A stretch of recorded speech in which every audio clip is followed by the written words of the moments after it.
Assalamualaikum dan salam sejahtera murid-murid. Bersama Cikgu Rozana untuk subjek Kemahiran Manipulatif tahun 2, Masalah Pembelajaran.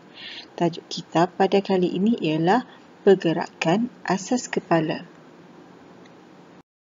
Ya murid-murid, kita mulakan dengan aktiviti latihan menjunjung objek, iaitu menjunjung pundi kacang dan menjunjung buku. Latihan 1. Menjunjung pundi kacang.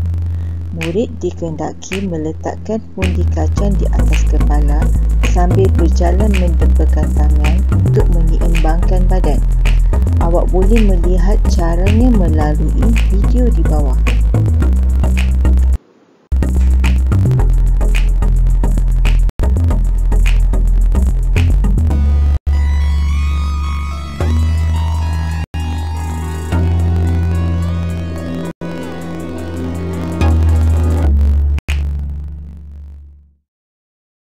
Latihan 2. Menjunjung buku. Murid dikehendaki meletakkan buku di atas kepala dan berjalan sambil mendemparkan tangan bagi tujuan menyeimbangkan badan. Lihat caranya melalui video yang ditayangkan.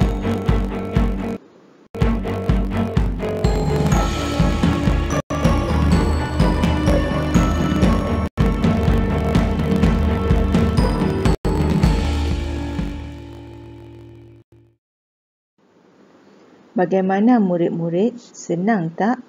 Awak berlatih ya sehingga mahir?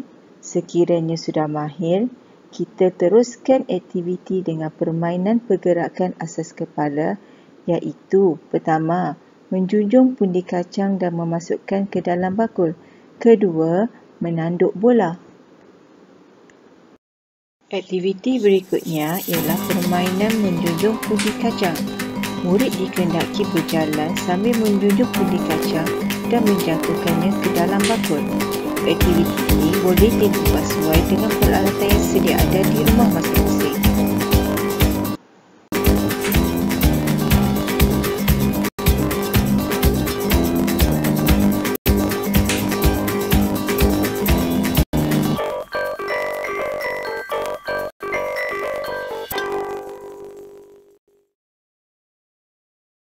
Seterusnya ialah permainan menanduk bola. Ibu atau ayah hendaklah membaling bola ke arah kepala anak, kemudian anak dikehendaki menanduk bola tersebut.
Awak cuba ya, mesti seronok dapat buat aktiviti ini sambil bermain bersama abang, kakak, adik, ibu atau ayah di rumah.